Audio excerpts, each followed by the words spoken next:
Jadi organisasi itu adalah laboratorium bagaimana kita itu seorang perempuan tuh bisa memanage.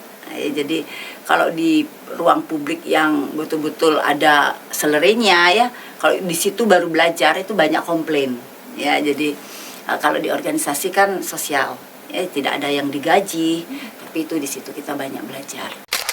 Ekonomi itu yang megang peranan terjadi kekerasan dalam rumah tangga, kekerasan terhadap anak, pelecehan seksual, dan anak bisa dijualkan tanda kutip seperti pedofilia. Nah itu ternyata salah satunya adalah ekonomi. Nah, jadi ekonomi yang dari mana saya lihat karena saya orang perempuan, ya perempuan itu yang harus mandiri secara finansial. Mari kita berkumpul, jadi berada dalam satu wadah untuk saling menguatkan, untuk saling melengkapi, dan bagaimana kita menunjukkan bahwa perempuan itu bisa. Nah, karena perempuan itu perlu pembuktian. Nah, bukti hari ini kami dalam memaknai atau memperingati Hari Perempuan Internasional dalam tema kesetaraan gender hari ini dan berkesinambungan. Kata kuncinya yang bisa berkesinambungan adalah ketika perempuan itu mandiri secara ekonomi, mandiri secara finansial, sehingga kami hari ini akan melaunching Warung Sinergi Pangpadepayu.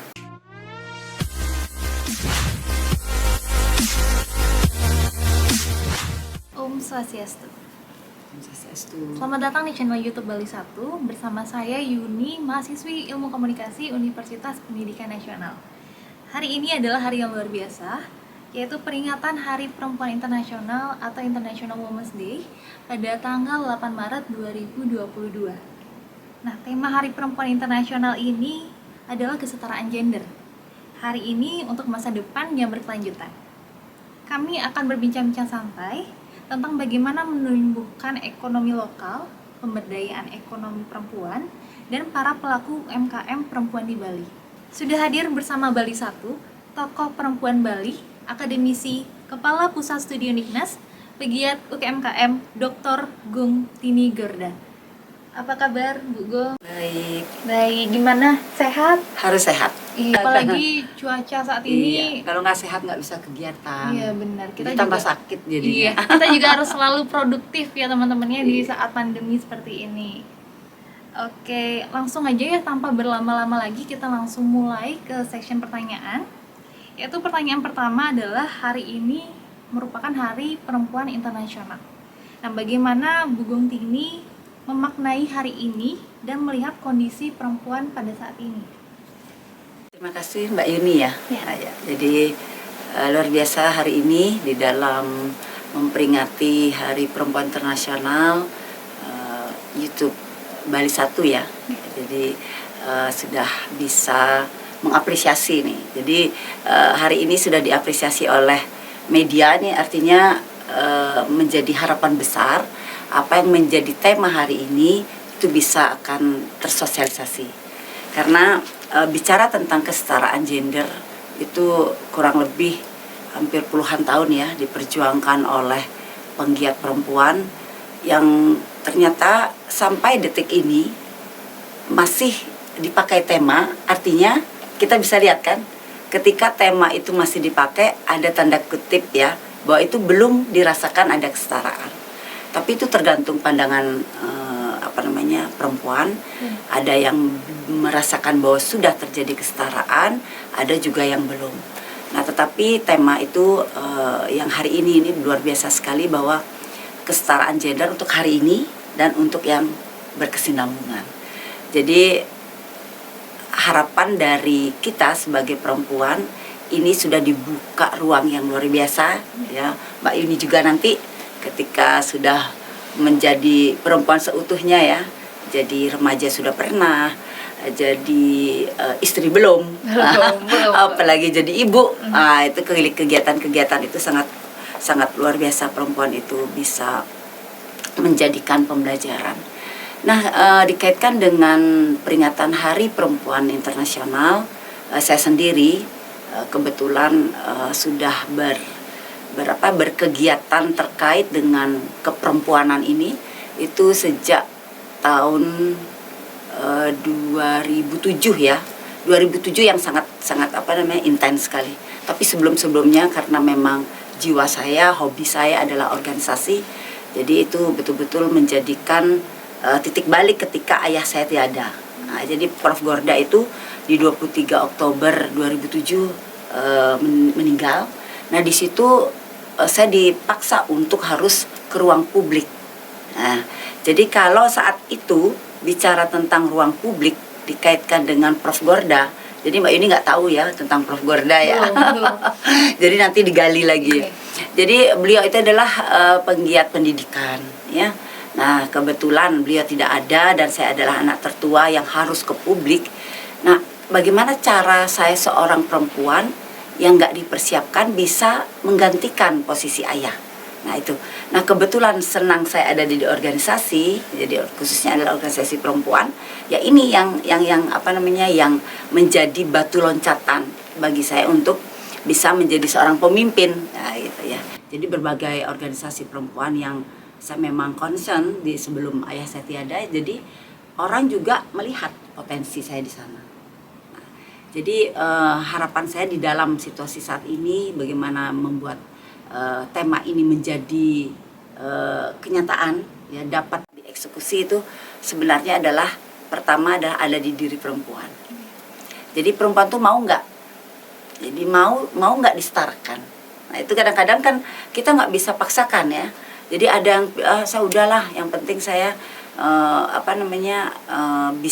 bisa berbuat seperti ini, nggak harus saya menjadi apa gitu kan. Nah terus kalau memang tidak ada kemauan, apapun teori yang dipakai, motivasi siapapun ya sebagai motivator apapun tidak akan bisa menjadikan perempuan itu sesuai dengan tema itu. Jadi ada perempuan yang nerimo, nah itu ya. Nah itu jadi kata kuncinya adalah mau. Ketika ada kemauan, mampu nggak kemauan itu digulirkan menjadi terlihat di publik. Nah itu. Jadi kemampuan itu belajarnya seperti apa? Ya tadi salah satunya adalah di dalam organisasi. Jadi organisasi itu adalah laboratorium bagaimana kita itu seorang perempuan tuh bisa memanage. Nah, jadi kalau di ruang publik yang betul-betul ada selerenya ya, kalau di situ baru belajar itu banyak komplain. Ya jadi kalau di organisasi kan sosial, ya tidak ada yang digaji, tapi itu di situ kita banyak belajar. Jadi kemampuan. Nah yang terakhir kata kuncinya adalah siap nggak perempuan itu disetarakan. Nah itu kadang-kadang begitu disetarakan di hal-hal tertentu, kalau sakit, kalau ada upacara adat pingin cuti. Nah itu kan sebenarnya ragu-ragu juga dari pihak perempuan, siap nggak? Kalau sudah siap artinya kita profesional. Nah, jadi tidak bisa mendahulukan keluarga daripada urusan publik ketika kita udah siap. Nah itulah yang dikatakan bahwa profesionalisme itu sebenarnya kata kunci bahwa kesetaraan gender terjadi. Gitu Mbak Yuni. Iya, luar biasa sekali jawaban dari Bu Gong ya. Itu intinya kita cuman harus siap, mau dulu ada kemauan, siap. mampu dulu. Nah terakhir baru siap. Kadang-kadang orang nggak siap kan, siap sukses juga kadang-kadang nggak bisa, ya baru dapat undian udah mati gitu kan, terkejut. Nah, itu artinya nggak siap sukses. Nah kesiapan itu penting banget. Oke, berarti mau, mampu dan juga siap. Iya. Nah seperti pengalaman dari Bu Gong tadi, Bu Gong emang dari dulu suka berorganisasi, suka berorganisasi sosial. Jadi ketika keadaan memaksa untuk berkecimpung di ruang publik, Bu Gong sudah sangat siap ya Bu Gong ya. Apalagi ruang publik yang ada gajinya kan siap banget. Yang nggak ada gajinya aja siap ya. Oke, Bu Gong Tini sangat luar biasa aktivitasnya dalam membangun ekonomi lokal dan juga pemberdayaan ekonomi perempuan melalui berbagai lembaga yang dipimpin. Nah ini ada fun fact dari Bu Gong ya, banyak sekali aktivitas yang dilakukan nih. Beliau adalah Ketua KPRK, Koperasi Perempuan Ramah Keluarga. Setelah itu ada Ketua IWAPI Bali, Presiden Rotary of Bali Bersinar, Ketua DPD Perempuan Indonesia Maju atau yang biasa kita kenal sebagai PIM Bali ya. Ketua DPD Perempuan Pemimpin Indonesia Bali. Waduh, gimana nih Bu ya? Lumayan banyak ya mengatur segalanya di dalam berbagai banyak organisasi ya Bu ya, luar biasa sekali. Oke, lanjut kita ke pertanyaan selanjutnya. Bisa diceritakan apa yang Bu Gongtini lakukan untuk membangun ekonomi lokal dan pemberdayaan ekonomi perempuan saat ini? Terima kasih ya. Jadi saya ingin memberikan suatu highlights ya, bahwa yang tadi disebutkan ketua semua itu sebenarnya itu mengalir begitu saja. Karena apa? Karena semua kegiatan-kegiatan yang saya lakukan itu beririsan. Jadi tidak sekedar ketua ini diambil ini. Jadi dari ketua IWAPI, ya saya akan ceritakan dari ketua IWAPI, jadi Ikatan Wanita Pengusaha Indonesia, itu adalah sebuah wadah ya, sebuah wadah orang-orang yang punya wirausaha, wadah juga orang yang mau berusaha. Nah, jadi di situ artinya orang yang sudah mempunyai usaha dengan orang yang mau berusaha. Itu jadi kalau sebuah wadah itu artinya mereka sudah, sebelum dia masuk ke IWAPI, dia sudah punya kegiatan tersendiri, tapi dia ingin menyatukan ikatan dalam arti bahwa ketika dia dalam satu wadah itu dia bisa saling berbagi. Nah, jadi ada yang usaha fashion, belum tentu dia bisa kuliner ya. Nah, ketika dia bersatu di situ, dia saling menginspirasi, ya, saling melengkapi. Nah, itu sebenarnya kata kunci organisasi itu. Nah, tidak selesai ketika kita berkumpul ya di IWAPI, punya usaha ini. Nah, kita juga perlu yang tadi saya ingin berusaha. Jadi artinya kita kan ingin menginspirasi bagi orang-orang yang mau berusaha. Kan tidak cukup seperti itu. Jadi perlu kita pendampingan. Ini udah jadi nih, udah didampingi. Oh, ternyata suka kuliner, dia buat masakan, dia bisa. Tidak cukup dalam pendampingan. Tapi di IWAPI itu sendiri tidak mempunyai program permodalan. Nah, jadi sudah didampingi, kalau dia bisa membuat sesuatu, dia butuh mengembangkan, kan dia butuh uang nih, butuh modal untuk itu. Jadi nggak bisa ini IWAPI karena bukan bank ya. Itu aja sebuah organisasi ikatan para wanita yang punya usaha.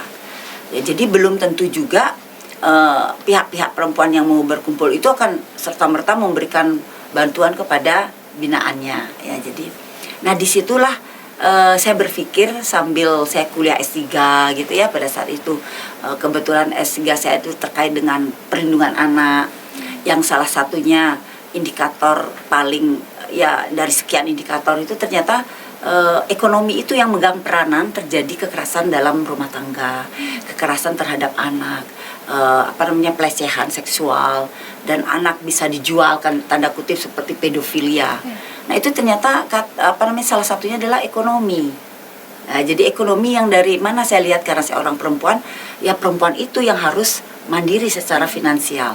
Nah, disitulah saya berpikir bahwa walaupun saya adalah studinya di hukum, tidak serta-merta pikiran saya itu semua diselesaikan dengan hukum. Kita tahu kan kalau selesai dengan hukum terlalu panjang banget ya prosesnya, belum di penyidikan, belum di kejaksaan, belum di pengadilan, sudah putus di pengadilan, belum selesai di pengadilan negeri ya, di pengadilan tinggi ya, dan sebagainya. Nah, saya ingin motong mata rantai itu apa sih sumbernya, ya ekonomi, sehingga saya berkeinginan bagaimana caranya ya saya membentuk koperasi.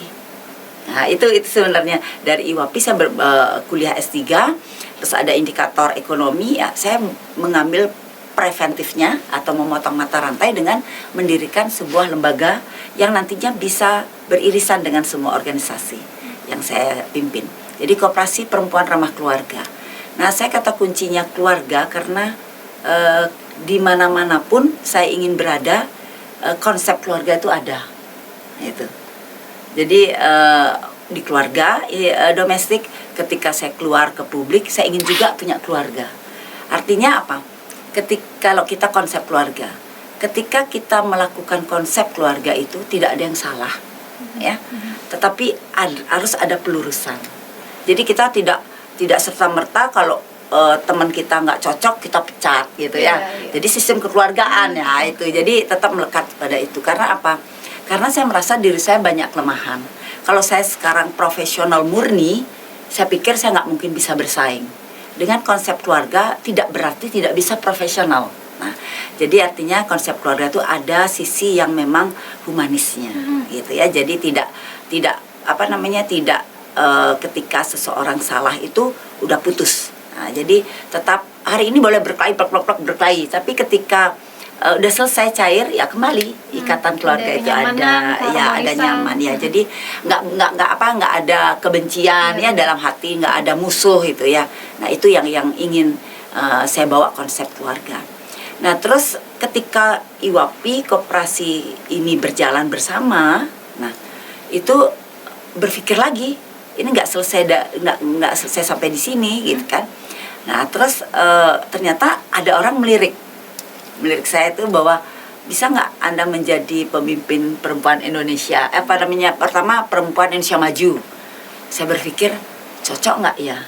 Saya tidak langsung menerima karena saya juga ketika sudah di ruang publik nggak pengen nama saya itu kok semua ketua diambil. Jadi kelihatannya adalah arogansi kita ya, jadi mau memonopoli semua. Jadi perempuan Indonesia maju, kata maju saya jadinya berpikir. Nah, bagaimana kalau kita sudah memiliki wadah ikatan wanita pengusaha yang profesional ya, dan itu terus kita punya konsep hulu hilir dengan menghadirkan koperasi perempuan ramah keluarga, konsepnya juga tentang konsep keluarga. Nah, untuk menjawab tema Hari Perempuan Internasional terkait kesetaraan gender hari ini dan untuk berkesinambungan, kalau perempuan itu tidak punya konsep maju, itu tidak akan berhasil. Nah, saya lihat tuh visi misi nih dari Perempuan Indonesia Maju. Kata maju itu nggak mundur, jadi nggak melihat kesalahan lagi ke belakang, tapi dia memakai spion itu untuk melihat, tapi tidak menoleh. Kalau kita menoleh itu nggak tahu di depannya ada lubang dan sebagainya ya.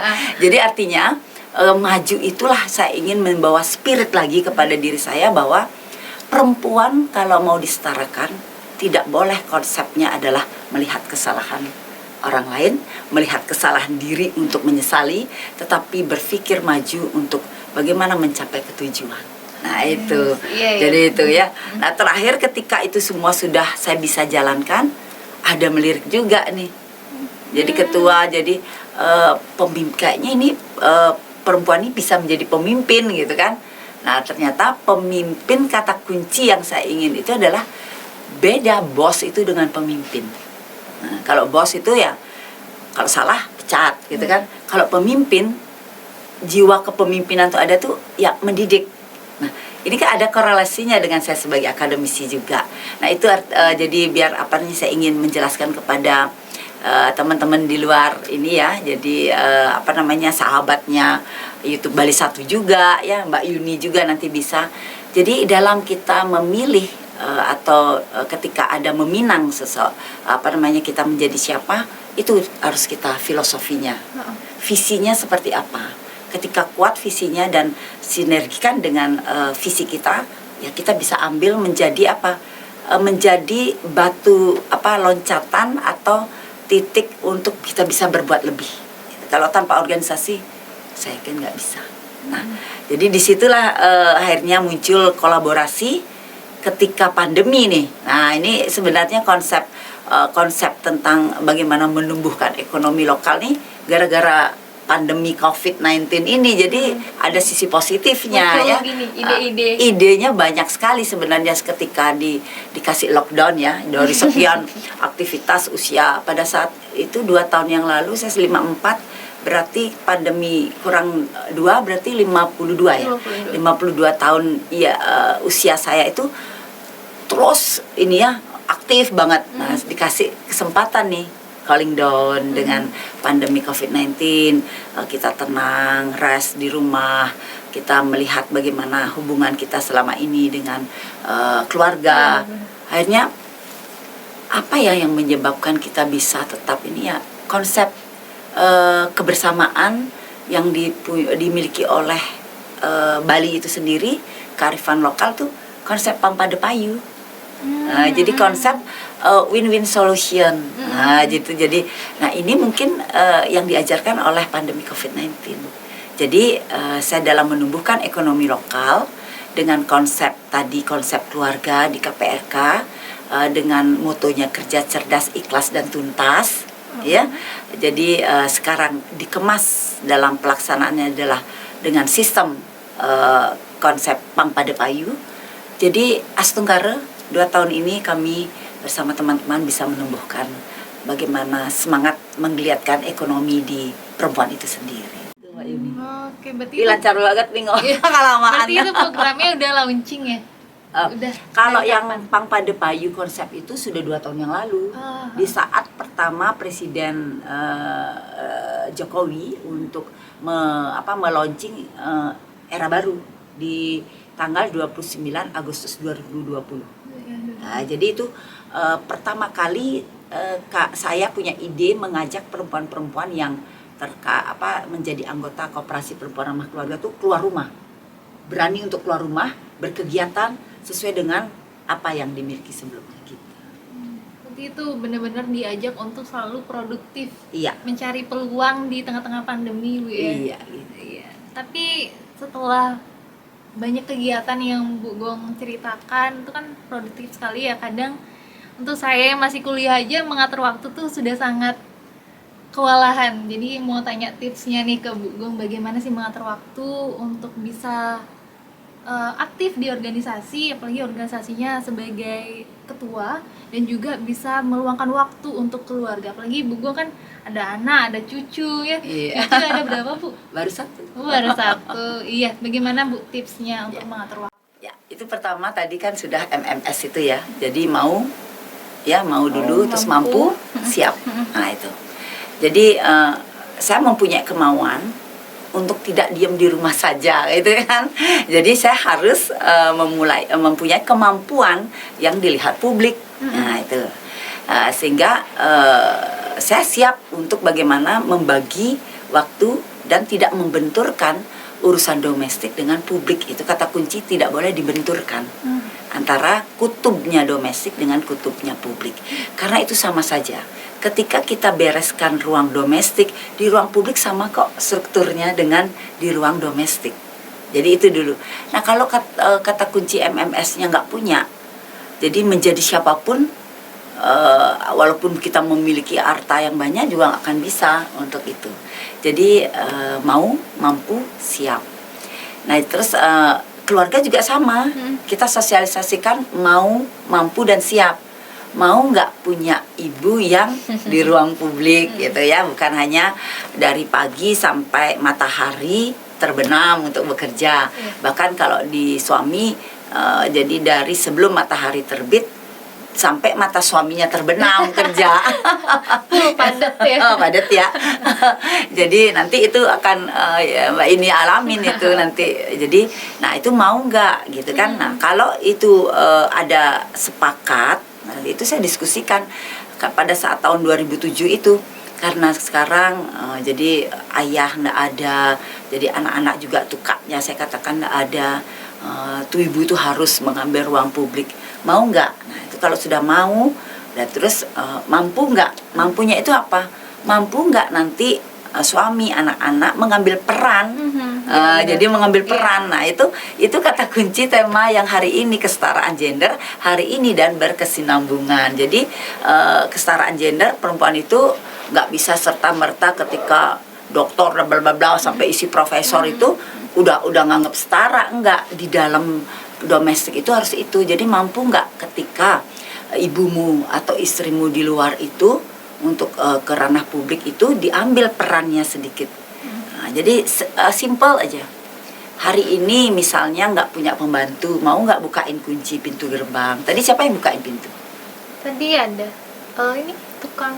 Tukang kebetulan ya, biasanya anak saya atau suami, karena kebetulan anak asuh saya sudah tamat, jadi nggak ada. Nah jadi itu mampu nggak itu? Kalau nggak mampu, enggak, aku kan suami. Jadi kan ya nggak bisa saya sukses di luar. Jadi saya kembali aja harus ke domestik gitu kan. Nah terus siap. Kadang-kadang nih kan suami nggak siap nih kalau istrinya sukses kan. Nah itu kan merasa aku laki-laki loh ini. Nah kalau itu sudah siap, jadi terus terang kalau di diri kami sendiri, jadi itu sudah komitmen banget, mau, mampu, dan siap. Sehingga apa? uh, begitu sibuknya saya di luar dengan berbagai ketua-ketua yang tadi Mbak Yuni sampaikan. Astungkare anak saya 2 laki-laki itu sudah kuliah S2 ya, udah lulus di luar negeri lagi. Yaitu terus anak saya juga, dan saya sudah punya cucu. Jadi apa yang menjadi harapan dari orang tuanya sudah direpresentasikan dengan anak-anak yang berhasil. Saya pikir itu kesuksesan saya, bahwa nggak berpikir harus anak saya ketika dia sudah lulus punya mobil banyak, nggak. Yang penting ya itu, dia mau, mampu dan siap melihat ibunya dari sisi yang berbeda selain domestik gitu. Jadi itu caranya. Jadi setelah itu di luar gampang. Di luar kan part time. Nggak mungkin orang bekerja di luar dari jam 8 pagi sampai jam 8 pagi berikutnya, enggak. Paling banter ya jadi dosen kan, ngajar 2 SKS, saya pulang kan. Kalau di rumah nggak bisa kita pergi. Jadi caranya adalah bereskan dulu di domestik gitu Mbak Ini. Iya, berarti memang harus sama-sama itu tadi, mau, mampu dan juga siap ketika kita dihadapkan dengan situasi yang memang itu tidak mudah, Bu ya. Iya. Ya, kita harus membagi waktu antara domestik dan juga publik. Tetapi dilihat dari cerita Ibu, benar-benar itu balance.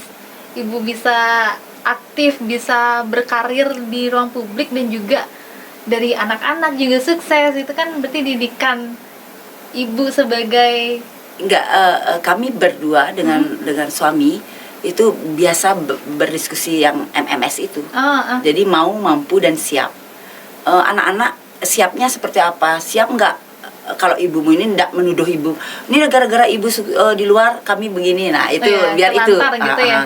Jadi kalau itu sudah kita budayakan, kita nggak pernah ribet. Hari ini anak sudah menikah, kalau nggak siap, perempuan lagi kan, dari pagi sendiri. Laki-laki kan nggak mungkin banget 100% mau bantu di dapur kan. Ada itu pas upacara adat juga metanding dan sebagainya. Tetapi paling tidak dia bangun pagi, membukakan pintu. Nah itu sudah bagian dari mengurangi kerja dari seorang ibu. Nah itu siapnya. Jadi saya sendiri sebagai perempuan juga, dan sebagai perempuan, sebagai ibu, sebagai istri, nggak mau juga siapnya itu yang bagi saya di diri saya 100% harus saya tumpahkan kepada anak dan suami juga 100%. Jadi kalau kita samakan berarti ekspektasi kita tinggi, nggak dapat kita stres. Nah yang penting itu sangat simpel, dibantu buka kunci, dimatikan lampu semua, bagi saya udah diringankan tugas dari sekian. Sehingga tadi pagi kemarin diskusi sama YouTube Bali 1, bisa nggak jam 8? Saya pikir bisa, tapi telat sedikit. Saya berpikir pasti masih prepare dan sebagainya. Sehingga masakan cucu udah bisa selesai, suami juga sudah bisa. Jadi anak-anak tadi sedang di sini sudah bisa prepare ruangan ini dan sebagainya. Jadi itu MMS itu kuncinya. Jadi itu konsep untuk memanage semuanya agar rapi dan tertata gitu ya. Oke teman-teman, Ibu ada mau disampaikan kepada penonton dari Bali 1? Ya. Jadi hari ini Hari Perempuan Internasional. Jadi kami bersama teman-teman, saya sendiri dulu, bahwa saya punya konsep kepada perempuan. Mari kita berkumpul, jadi berada dalam satu wadah untuk saling menguatkan, untuk saling melengkapi, dan bagaimana kita menunjukkan bahwa perempuan itu bisa. Nah, karena perempuan itu perlu pembuktian.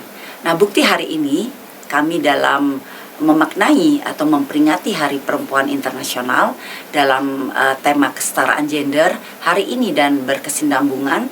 Kata kuncinya yang bisa berkesinambungan adalah ketika perempuan itu mandiri secara ekonomi, mandiri secara finansial, sehingga kami hari ini akan meluncing Warung Sinergi Pangpadepayu.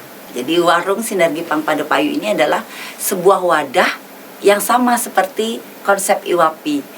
Jadi berbagai perempuan yang punya usaha kuliner kami jadikan menjadi satu, dan konsep sinergi Pangpada Payu dari sisi harga Pangpada Payu, urusan domestiknya juga Pangpada Payu jalan ya. Jadi pengunjungnya yang membeli juga Pangpada Payu nggak boleh terlalu mahal. Jadi kualitas terjaga, itu konsep Pangpada Payu. Jadi mudah-mudahan warung sinergi Pangpada Payu yang lebih kami ingin sosialisasikan adalah warung SIP 3. Nah, jadi sip gitu kan. Jadi sinergi Pangpada Payu sip. Jadi mari semangati perempuan juga dengan cara saling menguatkan dan saling melengkapi, dan mari kita menjadi pahlawan bela beli. Gitu. Oke, luar biasa sekali ya penjelasan yang sangat detail mengenai tadi sinergi Pangpada Payu. Semoga nanti itu programnya bisa berjalan sesuai dengan harapan kita semua ya. Semoga di pandemi ini juga kita bisa selalu mengeluarkan ide-ide yang belum pernah ada sebelumnya. Jadi luar biasa sekali pembahasan kita pada pagi hari ini. Last but not least, saya ucapkan Happy International Women's Day buat seluruh perempuan di luar sana, perempuan-perempuan tangguh dan inspiratif. Semoga kita semua bisa selalu memberikan hal-hal positif, terutama bagi kita dulu, bagi diri sendiri dulu, baru kita akan mengeluarkan energi-energi positif ke masyarakat luas. Oke, sebelumnya saya Yuni, mohon maaf apabila ada kesalahan. Saya pamit undur diri. Terima kasih. Om Santi Santi Santi Om.